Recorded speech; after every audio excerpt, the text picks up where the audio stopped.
Hi అండి, అందరికీ నమస్తే అండి. ఆన్లైన్లో బాగా హల్చల్ చేస్తున్న ట్రెండీ కలెక్షన్ తీసుకొచ్చానండి. సూపర్ అండి, సూపర్ అండి. అందరూ తీసుకొచ్చింది ప్లెయిన్లో కాన్సెప్ట్లో చూస్తున్నారు. మనం ఏంటంటే బోర్డర్ స్టైల్లో చూసారా. పల్లో కూడా ఒకసారి చూపిస్తాను.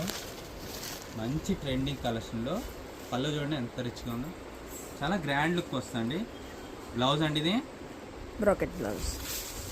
శారీ ఓవరాల్గా ఇలా వస్తుందండి. మొత్తం వీవింగ్ ప్యూర్ అండి, ప్యూర్ కలెక్షన్. నేను చూపించేది ఐటమ్ అనేది ప్యూర్ కలెక్షన్. దీంట్లో మీకు కలర్స్ సింగిల్ కలర్ కాబట్టి మీకు ఈ శారీస్ ఎన్ని కావాలన్నా అన్ని శారీస్ ఇస్తాను. కాస్ట్ కూడా చాలా చాలా చాలా రీజనబుల్ అండి. ప్రతి ఒక్క ఐటమ్ మనం చూపించేది ఈ ఐటమ్స్ అని రీజనబుల్. ఈచ్ వన్ కాస్ట్ వచ్చేసరికి సింగిల్ కలర్ ఏదైనా కానీ 925 మాత్రమేనండి. హోల్సేల్ ప్రైస్కైనా ఇచ్చేస్తున్నాను. దీంట్లో కలర్ చార్ట్ కూడా ఒకసారి చూసేద్దాం. Peach colour, green colour, blue colour and orange colour, last but not the list white. Okay,